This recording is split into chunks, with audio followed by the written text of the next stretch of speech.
حضور نے پتہ کس ترتیب سے اہل بیت کی عقیدت بیان کی؟ کبھی آپ وہ ترتیب سمجھے تو مزہ آ جائے۔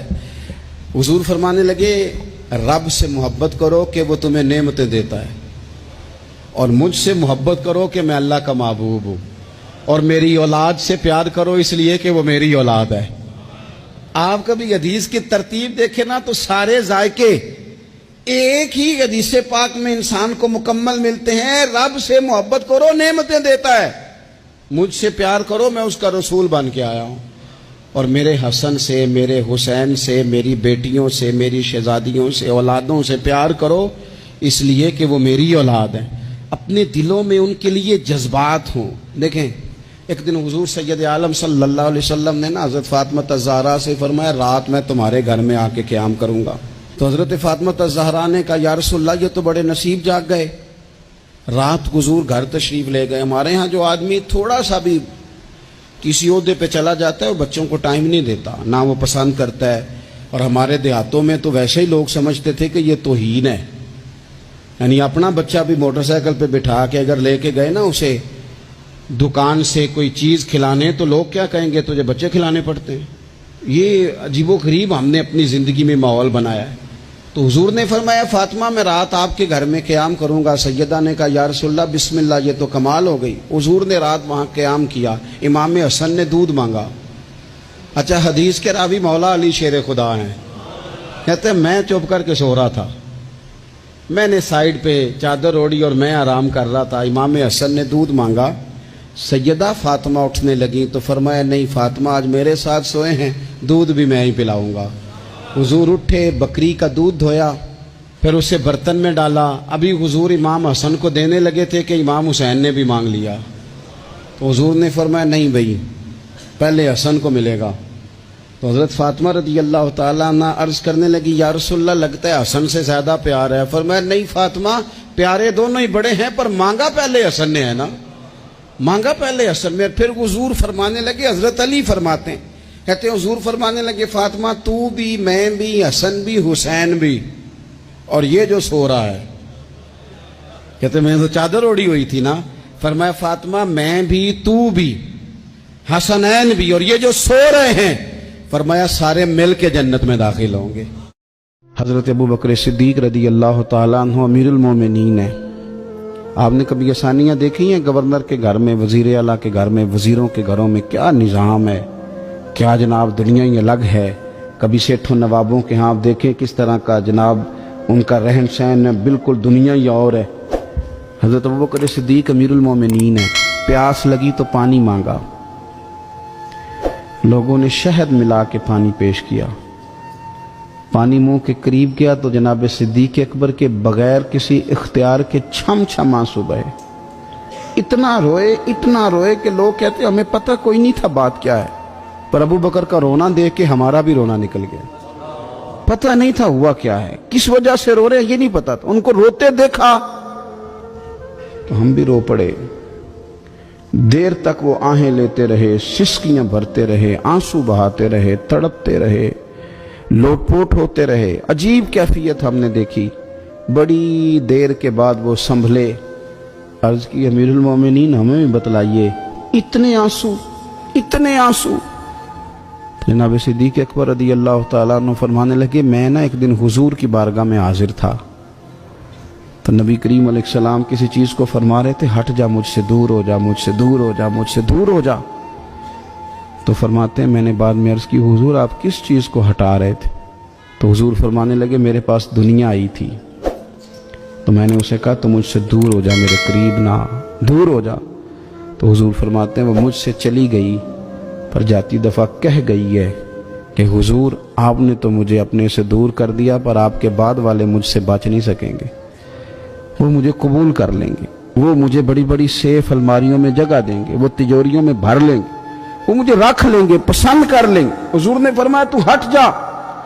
حضرت صدیق اکبر فرمانے لگے میں پانی مانگتا ہوں، مجھے شہد دیتے ہو، مجھے دنیا دار نہ کر دینا، مجھے اس آسانی میں مبتلا نہ کر دینا، مجھے ڈر لگتا ہے ان لوگوں میں نہ ہو جاؤں جن پر دنیا پھیلا دی گئی، پھر وہ اللہ کے ذکر سے غافل ہو گئے۔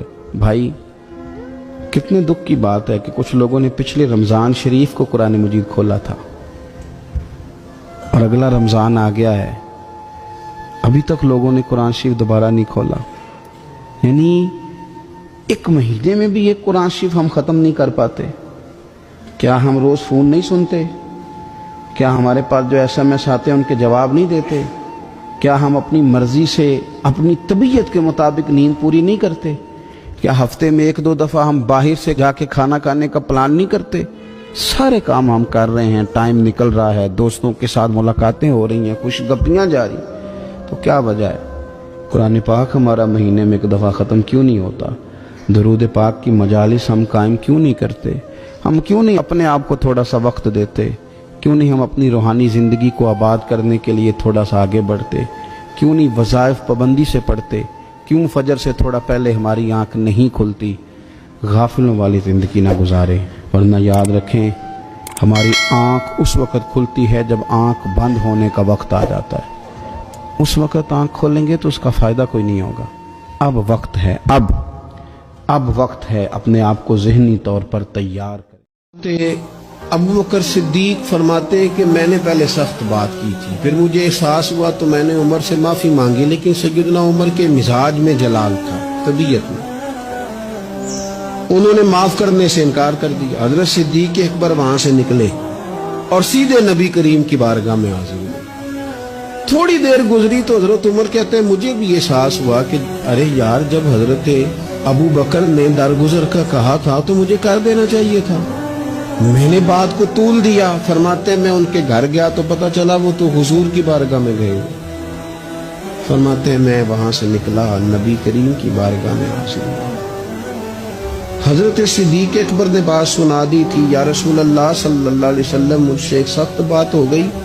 عمر ناراض ہو گئے، پھر میں نے معافی چاہی لیکن عمر نے معاف نہیں کیا. حضرت ابو دردہ فرماتے ہیں جناب عمر جب حضور کی بارگاہ میں آئے تو میں نے نبی پاک کے چہرے پہ جلال دیکھا. حضرت صدیق اکبر نے بھی دیکھا، حضرت عمر نے بھی دیکھا. غضب سے ان کے خدا بچائے جلال نظر آ رہا تھا کہ حضور شدید جلال میں ناراض ہے. کہتے حضرت صدیق اکبر اٹھے، حضور کے قریب جا کے تو گھٹنوں پہ ہاتھ رکھا، عرض کی یا رسول اللہ غلطی میری تھی. عمر سے میں نے معافی چاہی لیکن ان کی مرضی تھی، انہوں نے معاف نہیں کیا. حضور وہ میں بھول گیا تھا، میری غلطی تھی. تو نبی کریم نے کس طرح کلام فرمایا؟ فرمایا عمر تمہاری قوم نے نا مجھے جھٹلایا تھا، ابو بکر نے میری تصدیق کی تھی. فرمایا لوگ تلواریں لے کے مجھے شہید کرنے نکلے تھے، ابو بکر نے سینہ کھول کے میرا دفاع کیا. حضرت ابو بکر صدیق نے گھٹنے پکڑے، یا رسول اللہ میری غلطی ہے، حضور مہربانی فرمائے، میں کون ہوں مال خرچ کر سکوں، میری کیا حیثیت ہے. یا رسول اللہ صلی اللہ علیہ وسلم نہیں، وہ ایسی بات کوئی نہیں. تو محبوب فرمانے لگے کیا جملے ہیں، کیا درد ہے. حضور نے فرمایا عمر کیا تم میری وجہ سے ابو بکر کو چھوڑ نہیں سکتے تھے؟ مانا کیا ہے کہ اگر بات ہو بھی گئی تھی تو تم میرا جان کے، میرا محبوب جان کے، پیارا جان کے چھوڑ نہیں سکتے تھے. حضرت ابو دردہ کہتے ہیں وہ دن اور تا دم وصال پھر کسی بندے نے حضرت صدیق اکبر کو تکلیف نہیں دی، ایذا نہیں دی. نبی کریم علیہ السلام کے وہ جملے کہ میری وجہ سے، کیا میرے صدیق کو چھوڑ نہیں سکتے تھے میری وجہ؟ نماز کی ضرورت کا انکار کرنے والا تو بہت بڑا ظالم ہے اور نماز کا انکار کرنے والا کافر ہے. لیکن صرف نماز پہ زور دے دینا، کسی کی عزت کا خیال ہی نہ رکھنا، داڑھی شریف کے ساتھ اور سنت اور شریعت کے ساتھ باہر نکلنا اور جس کو مرضی رسوا کر دینا، کسی کے حق کا لحاظ نہ رکھنا، کسی کا خیال نہ رکھنا اور کہنا میں تو نمازی ہوں. میں نے کہا کہ نماز کا انکار کفر ہے، لیکن یاد رکھنا نماز میرا اور رب کا معاملہ ہے، وہ چاہے تو معاف کر دے گا اور چاہے تو سزا دے گا. لیکن اگر میں نے اپنی غریب رشتہ داروں کے دل توڑ کے پھینک دیے تو وہ میرا مالک معاف نہیں کرے گا، وہ انہوں نے معاف کرنے. کتنے لوگوں کو میں نے رسوا کر دیا. میں پھر بات دہراتا ہوں وہی والی کہ حضرت عمر فاروق رضی اللہ تعالی عنہ کے پاس ایک شخص نے آ کے کہا یہ بندہ بڑا اچھا ہے، میں اس کی گواہی دیتا ہوں، بہت اچھا آدمی ہے. تو حضرت عمر رضی اللہ تعالیٰ عنہ ان سے زیادہ کون دین جانتا ہے؟ میرے بعد کوئی نبی ہوتے تو خطاب کے بیٹے عمر ہوتے، یہ میرے نبی پاک نے تصدیق فرمائی ہے، حضور صلی اللہ علیہ وسلم نے تصدیق فرمائی. تو حضرت عمر سے وہ بندہ کہتا ہے یہ بندہ بڑا اچھا ہے، تعریف کر رہے. حضرت عمر فرمانے لگے تو اس کا پڑوسی ہے؟ اس نے کہا نہیں. فرمایا تو نے اس کے ساتھ کبھی سفر کیا ہے؟ کہا حضور نہیں. فرمایا کبھی درہم و دینار کا لین دین کیا؟ اس نے کہا نہیں. تو حضرت عمر فرمانے لگے اچھا پھر تو نے اسے نماز پڑھتے دیکھا ہوگا؟ حضور ہاں. فرمایا پھر تو اس کی گواہی نہ دے، تو اسے کوئی نہیں جانتا. فقط نماز پر گواہی نہ دے، معاملات بھی تو دیکھنا، معاملات بھی تو دیکھنا بھائی. لب و لہجہ جس طرح کا مرضی ترش ہو، تو ہاتھ کے اندر بندوق لے اور تو کسی کو ماننے کو تیار ہی نہ ہو، تیرے علاوہ کوئی دیندار ہی نہیں، کوئی نیک ہی نہیں، کوئی پرہیزگار ہی نہیں، کوئی بندہ ٹھیک رہا ہی نہیں، اس لیے کہ تو نے نماز شروع کر لی ہے، تو نے داڑھی رکھ لی ہے، سب غلط ہو گئے. یوں نہ کریں. یاد رکھیں معاملات کا حکم عبادات سے زیادہ سخت ہے. میرا نماز کے ساتھ معاملہ میرا اور میرے رب کا ہے، پر میرے ذمے میری اماں کی خدمت لگائی گئی، میرے رب نے لگائی میرے ذمے میری بہنوں کی، میرے بھائیوں کی خدمت، میرے بزرگوں کی تابعداری میرے رب نے لگائی، میرے اللہ نے لگائی. میرے بیوی بچوں کی ڈیوٹی میرے ذمے، اس کا حساب کون دے گا؟ شب برات آئی ہے تو چلیں آپ 2 پوسٹر لکھنے کے مجھے معاف کر دینا، ایسے تھوڑے معافی ہوتی ہے. تو جا کے معافی مانگ، تجھے پتہ ہے تو نے کس کس کے ساتھ غلطی کی ہے، تجھے خبر ہے. اگر تجھے یہ پتہ ہے نا تیرے ساتھ کس کس نے زیادتی کیا، تجھے بھولی نہیں، تو یہ بھی تجھے پتہ ہے تو نے کس کس کے ساتھ کی ہے. بڑی جلدی اپنا معاملہ آنا تو نفیس بن جانا، اور دوسروں کا لب و لہجہ جائے تو ہمیں سمجھ ہی نہیں آ رہی ہوتی کہ ہم نے حقوق کیسے ادا کرنے. تو یوں نہ کریں، چیزوں کو سمجھیں. بعض لوگ پہلے نیک ہوتے ہیں، بڑے پرہیزگار ہوتے ہیں، غریبوں کا درد رکھتے ہیں، ان کی سوچیں سلجھ، پھر ان کو عہدہ مل جاتا ہے، پھر آہستہ آہستہ وہ کہنے لگ جاتے ہیں سارا ٹھیک ہے جی، کدھر ہے مہنگائی؟ کچھ بھی نہیں. جب بندہ جب تک کرائے کی گاڑی میں سفر کرتا ہے تب تک تو وہ کہہ رہا ہوتا ہے کہ کتنا کرایہ بڑھا دیا آپ نے، 5 روپے اضافہ کر دیا. اور جب وہ اپنی گاڑی میں بیٹھے پھر وہ جو بس کے پیچھے ہوتے ہیں وہ بیوقوف نظر آتے ہیں. کیوں؟ اب تو اس کے پاس پجارو ہے، اس کو کیسے وہ لوگ اب بھلے نظر آئیں گے. لیکن وہ بھائی ابھی بھی ہیں کچھ گھر جہاں رات کو یہ ڈسکس ہوتی ہے کہ شادی آ گئی ہے ملتان، تو کرایہ کہاں سے پورا کرنا ہے، کرایہ تھوڑا ہے لہذا بچے رہنے دو، خود چلے جاتے ہیں، وہاں کچھ دینا دلانا بھی پڑے گا. ابھی بھی ہیں لوگ جو بیچارے ادھار پکڑ کے بیاہ پہ کرایہ لگاتے ہیں، لیکن جب سوچ کسی کی وہ رہتی نہیں. عبد الملک بن مروان بڑا نیک کہلاتا تھا، فقہا میں شمار ہوتا تھا، اتنی مسجد میں بیٹھ کے عبادت کرتا تھا کہ اس کو حمامت المسجد، مسجد کا کبوتر کہنے لگ گئے لوگ. لیکن پھر اس کے خلیفہ بننے کا اعلان ہوا. جس دن اعلان ہوا اس دن بھی مسجد میں بیٹھا تھا. پھر اس نے قرآن مجید رکھ کے نا الماری میں، تو کہنے لگا لگتا ہے اب میری اور قرآن کی جدائی ہونے لگی. پھر وہ یہی شخص تھا جس نے حجاج بن یوسف جیسا ظالم آدمی گورنر بنایا. یہ وہی تھا جس کے دور حکومت میں حضرت عبداللہ بن زبیر جیسے لوگ شہید کیے گئے. بس وہ کیفیت ہی نہیں رہی. منصب مل گیا، عہدہ مل گیا تو ختم ہو گئی بات. لیکن کچھ لوگ حضرت عمر بن عبدالعزیز کی طرح کے بھی آئے، اتنا قیمتی لباس پہنتے تھے کہ دنیا عش کر اٹھتی تھی. لیکن وہی عمر بن عبدالعزیز تھے کہ جب خلیفہ بنے تو پھر انہوں نے کہا اس طرح کا پہنوں گا جس طرح کا میری رعایا کا غریب آدمی پہنتا ہے. بیوی سے کہنے لگے مجھے رکھنا ہے کہ مال دولت رکھنا ہے؟ اس نے کہا آپ کو رکھنا ہے. وہ ایک خلیفہ کی بیوی، ایک بادشاہ کی بہن، ایک بادشاہ کی بیٹی تھی، پر سارے زیور خیرات کر دیے، غریبی کی زندگی گزاری. کچھ لوگ نہیں بدلتے، کچھ عہدہ آ گیا، مال آ گیا، روح بھی بدل گیا، کہانیاں ہی اور ہو گئیں. یعنی گاؤں سے آ کر پڑھنے والے بھول ہی گئے کہ کس کی ماں نے کتنا زیور بیچا تھا. پھر ان کے حالات ہی بالکل تبدیل ہو گئے، انہیں پتہ ہی نہیں ہم کیا تھے. ایک درخواست نا کل شب برات والی رات بھی دیں، اللہ کرے آپ کو سمجھ آئے. وہ جو کہتے ہیں نا بڑی بڑی کمپنیوں میں نے اپلیکیشن جمع کرائی ہے تو کہیں کام نہیں بن رہا تو نسخہ دے رہا ہوں، ایک اپلیکیشن کل رات بھی جمع کراؤ، انشاءاللہ کام بن جائے گا. اور میں نہیں کہہ رہا، مولا علی شیر خدا فرما رہے ہیں، اور وہ خود نہیں فرما رہے، وہ نبی پاک کا فرمان نقل کر رہے ہیں. اور وہ رسول اللہ صلی اللہ علیہ وسلم کی بات نہیں بیان کر رہے، وہ کہتے ہیں رب فرماتا ہے کوئی روزی مانگنے والا؟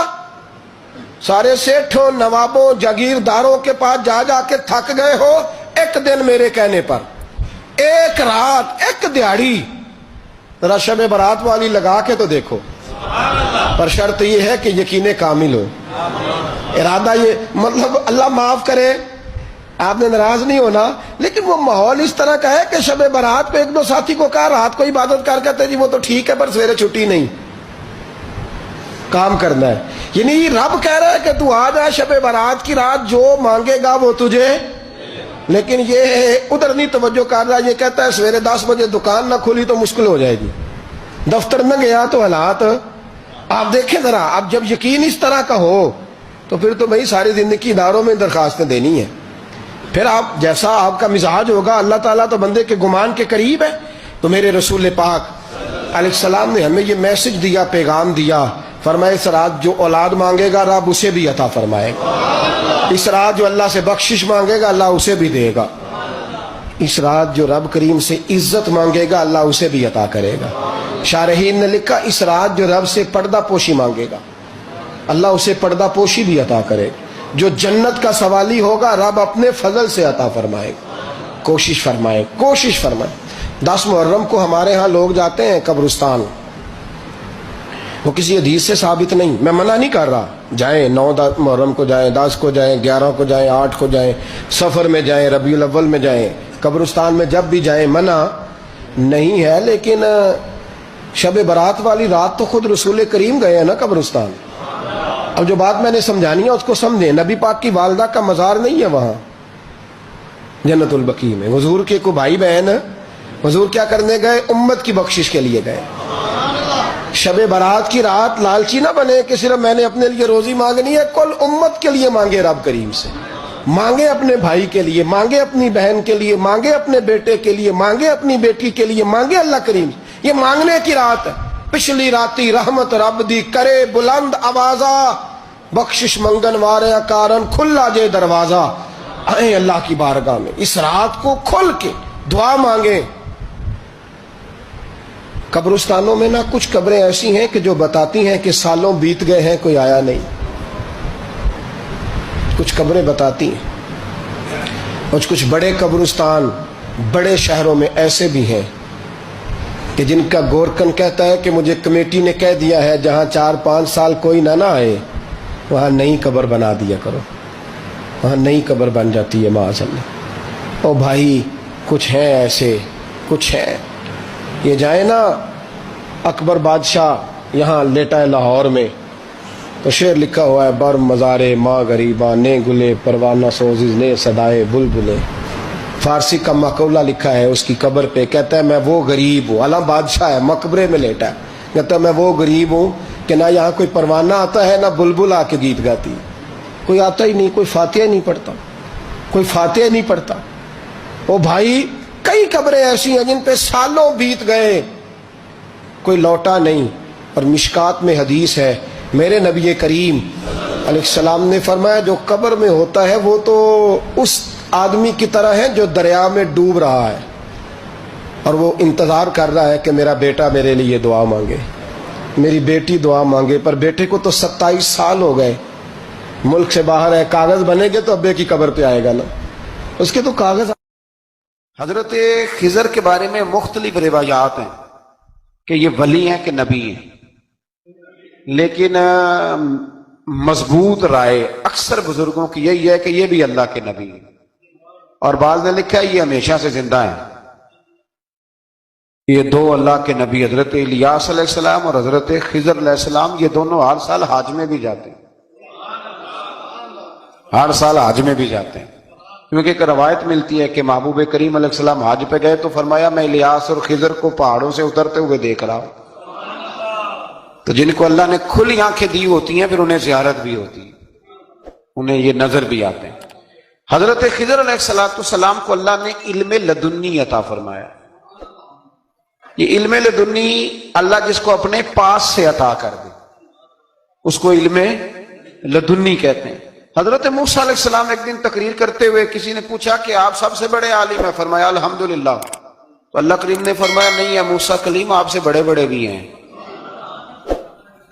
بڑے بڑے لوگ ہیں، ہمارے یہاں مسئلہ ہے پا نہ پڑی اور لوگ مناظرہ کرنے آتے ہیں۔ کئی دفعہ لوگ نا مسئلہ بتاتے ہیں تو میں کہتا ہوں جناب آپ نے بتا دیا کہ اب آپ نے حکم کرنا ہے، اب آپ نے حکم کرنا ہے۔ کبھی کبھی کچھ لوگ ایسی باتیں کرتے ہیں وہ جی آپ ایک بندے کا نام لیتے ہیں ذکر کرتے ہیں، تو میں نے کہا چلو ہم نے بھی کہیں کچھ پڑھا ہی ہوگا نا تبھی تو ذکر کرتے ہیں، لیکن جو آتے ہیں نا لوگ وہ مشورہ تمہارے دور میں ہے ہی نہیں، جس نے جو لائن پڑھ لی ہے وہ اس میں پکا ہو گیا، سارا نہیں نہ پڑھا، سارا پڑھے پھر بات سمجھ میں آتی ہے۔ حضرت موسیٰ کلیم اللہ کے نبی ہیں اور کیا بات ہے ان کی، اور یہ بھی اللہ کا فضل ہوا حضرت موسیٰ نے یہ بات کی تبھی تو ہمیں اتنی شاندار حکمتوں کے پھول ملے، یہ بھی حضرت موسیٰ کا ہی کمال ہے۔ تو حضرت موسیٰ نے کہا کہ اے اللہ وہ جو مجھ سے بڑا ہے عالم ہے وہ کہاں ملے گا جس سے میں حکمت کی بات سیکھوں؟ تو فرمایا جہاں مجمع البحرین ہے نا، دو دریا ملتے ہیں وہاں وہ ملے گا۔ حضرت موسیٰ کلیم سے اللہ نے فرمایا کہ جاؤ جہاں دو دریا ملیں گے نا وہاں تمہیں وہ شخص ملے گا۔ تو یا اللہ میں کس طرح؟ فرمایا زادرہ ساتھ لے جاؤ، کھانے پینے کا سامان۔ حضرت موسیٰ کلیم لے گئے، مچھلی بھی لے گئے۔ فرمایا یہ مچھلی جہاں تمہارے برتن سے نکل کے دریا میں داخل ہو وہاں دریا میں شگاف پڑ جائے گا، وہاں وہ تمہیں شخص ملے گا۔ حضرت موسیٰ نے اپنے خادم حضرت یوشع بن نون علیہ السلام کو بھی ساتھ لیا۔ یہ بعد میں حضرت موسیٰ علیہ السلام کے جانشین ہوئے۔ یہ دونوں سفر پہ نکل گئے، ایک جگہ پہ پہنچے جہاں پہاڑ تھا، ساتھ دریا بھی تھا، اس کے نیچے آرام کرنے لگے۔ حضرت موسیٰ کلیم سو گئے تو یوشع بن نون علیہ السلام موجود تھے، مچھلی جھٹ سے نکلی دریا میں داخل ہو گئی، وہاں راستہ بھی بن گیا۔ اب اٹھے حضرت موسیٰ کلیم، جب اٹھے تو فرمایا چلو چلیں، تھوڑا آگے جا کے فرمایا بھوک لگ رہی ہے کھانا تو نکالو۔ انہیں یاد آیا، کہنے لگے حضور مچھلی تو دریا میں چلی گئی تھی۔ فرمایا تو نے بتایا ہی نہیں، وہی تو ہماری منزل تھی جہاں مچھلی دریا میں گئی۔ پھر وہاں سے واپس آئے قدموں کے نشانوں پہ، وہاں پہنچے جہاں مچھلی گئی تھی تو وہاں ایک شخص لیٹا ہوا تھا چادر لے کے۔ آپ نے سلام لی تو انہوں نے کہا وعلیکم السلام یا موسیٰ کلیم اللہ۔ تو آپ نے فرمایا آپ کون ہیں؟ فرمایا میں وہی ہوں جس کو آپ تلاش کر رہے ہیں۔ تو فرمایا آپ نے مجھے کیسے پہچانا؟ فرمایا جس رب نے تمہیں بھیجا ہے نا اس نے ہی مجھے بتایا ہے کہ موسیٰ آ رہے ہیں، موسیٰ آ رہے۔ اب حضرت خضر نے جو کچھ فرمایا وہ بڑا شاندار ہے۔ فرمایا موسیٰ کچھ باتیں ایسی ہیں جن کا آپ کو علم ہے اور مجھے نہیں، اور کچھ ایسی ہیں جن کا مجھے علم ہے اور آپ۔ اللہ اکبر، یہ کبھی ہماری سمجھ میں بات آ جائے، یہ کبھی سمجھ میں آ جائے۔ کچھ باتیں ایسی ہیں جس کا مجھے علم ہے اور یہ بڑے بڑے سیانے بندے نہیں مانتے، بڑے بڑے میں عالم ہوں جی، تو آپ عالم ہیں میاں ایک شعبے کے، لیکن بہت سارے دنیا میں شعبے ہیں نا، دین کے عالم کا درجہ سب سے بڑا ہے، لیکن قانونی مشاورت کرنی ہے تو آپ وکیل سے کریں گے، گاڑی کے بارے میں پوچھنا ہے تو کسی مکینک سے پوچھیں، لیکن آپ بن کے نہ بیٹھ جائیں۔ فرمایا جس کا آپ کو علم ہے مجھے نہیں، اور جس کا مجھے علم ہے ان میں سے آپ کو نہیں۔ تو کہا میں پھر آپ کے ساتھ رہنا چاہتا ہوں اور میں وہ سیکھنا چاہتا ہوں جو آپ بتا رہے ہیں۔ حضرت خضر فرمانے لگے صبر کر لیں گے میرے ساتھ؟ یہ سب سے مشکل کام ہے، یہ سب سے، یعنی ہر بات کی تو یہاں لوگوں کو وضاحت چاہیے۔ کھانسے بھی تو آپ کو بتانا پڑے گا کھانسے کیوں، ہنسے بھی تو آپ کو بتانا پڑے گا ہنسے کیوں۔ بے بزرگ ہیں، بزرگوں کی باتوں میں حکمتیں ہوتی ہیں، لیکن ہم حکمت کی طرف جانے کو تیار نہیں ہوتے، ہمیں تو فوری طور پہ جواب چاہیے، حل چاہیے۔ حضرت موسیٰ علیہ السلام جناب خضر کے ساتھ چلے، فرمایا صبر کروں گا، میں چلتا ہوں آپ کے ساتھ۔ دریا کے قریب گئے کشتی میں بیٹھنے کے لیے تو کشتی والوں نے حضرت خضر کو پہچان لیا، بغیر کرائے کے سوار کرایا، اور جب پار اترنے لگے تو حضرت خضر نے کشتی کا ایک تختہ ہی توڑ دیا۔ حضرت موسیٰ کہنے لگے یہ آپ نے کیا کیا؟ انہوں نے نیکی کی، آپ نے تختہ توڑ دیا۔ فرمایا آپ کو کہا تھا نا آپ نے صبر نہیں کرنا، آپ کو کہا تھا نا۔ فرمایا چلو میں صبر کروں گا۔ تھوڑا آگے گئے تو ایک نوجوان لڑکا، ابھی چھوٹی عمر ہے، وہ ملا۔ حضرت سیدنا خضر علیہ السلام نے اسے قتل ہی کر دیا۔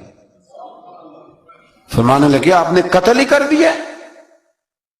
ایک قرآن مجید ہے بھائی، میں کبھی کبھی سوچتا ہوں یہ ہم کسی درویش کی بات سناتے تو بندے اڑ جاتے، فتوے نکلتے کہ نہ نکلتے؟ میرا خیال ہے ہر مسجد سے نکلتے، اور فتوے ایک ایک جتنے مسجد میں نمازی ہوتے سب کے ہاتھوں میں فتوے ہوتے۔ قتل کر دیا، قتل ہی ہو گیا بندہ۔ تو حضرت سیدنا موسیٰ علیہ السلام فرمانے لگے آپ نے قتل ہی کر دیا. فرمایا میں نے کہا تھا نا آپ نے صبر نہیں کرنا. آپ فرمانے لگے چلو اگر اب میں بولا نا تو بے شک آپ مجھے علیحدہ کر دیجیے گا.